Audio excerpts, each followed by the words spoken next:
విత్తనపు వడ్లని ఏ విధంగా చేయడం వల్ల మనకు మొలుపు అనేది ఈజీగా వస్తుందో ఈ వీడియోలో చూద్దాము. ఏం లేదండి, మనం ఏదైతే తుకం పోసుకుందాం అనుకుంటామో బిఫోర్ ఒక 3-4 డేస్ ముందు ప్లాన్ చేసుకొని ఏవైతే విత్తనపు వడ్లు ఉంటాయో అవి ఒక గుణబస్సులో వేసుకొని బాగా నానబెట్టుకోవాలి. నైట్ మొత్తం నానబెట్టిన తర్వాత డే మొత్తం తీసి బయట పెట్టుకుంటే వాటర్ అనేది మొత్తం కిందికి వచ్చిన తర్వాత ఆ వడ్లను ఏం చేస్తాం, ఇవి మండే లాగా ప్లాన్ చేయాలి. మండే అంటే ఏంటంటే కింద ఏముండదు, గ్రౌండ్ లెవెల్ క్లియర్ చేసుకొని దాని కింద కొంచెం వరిగడ్డి వేయడం. కింద కొంచెం వరిగడ్డి వేయడం వల్ల కొంచెం హీట్ జనరేట్ అయ్యి మంచి మొలపు వస్తుందని చెప్పేసి వరిగడ్డి వేసి దాని మీద కొంచెం పడాలు కప్పేసి దాని మీద కొంచెం మా డాడీ ఏం చేస్తాడు, పశువుల ఎరువు కానీ మేకల ఎరువు కానీ చల్లుతాడనమాట. చల్లడం వల్ల కొంచెం మొలపు అనేది మంచిగా వస్తుంది అనేసి. సో చల్లి దాని మీద మనం ఏవైతే నానబెట్టిన వడ్లు ఉన్నాయో అవి చల్లుకోవాలి మీదంగా.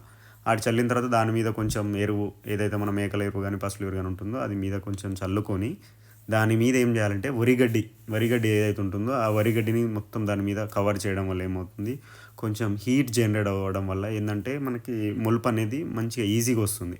సో దాని తర్వాత ఏం చేస్తున్నామంటే దాని తర్వాత వాటర్ పోయాలి. సో డైలీ మార్నింగ్ టైంలో మరియు ఈవినింగ్ టైంలో 2 టైమ్స్ పోసితే ఏమవుతుందంటే ఏవైతే మనము విత్తనాలు వాటి మీద ఎరువు వాటి మీద గడ్డి ఏవైతే పెట్టినామో ఇవేం చేస్తుందంటే కొంచెం హీట్ జనరేట్ చేస్తుంది అనమాట. గ్రౌండ్ ఎర్త్ నుంచి హీట్ జనరేట్ అవ్వడం వల్ల ఏమవుతుందంటే ఆ మొలుపు అనేసి ఈజీగా వస్తుంది. ఎలాంటి ఇబ్బంది ఉండకుండా ఈజీగా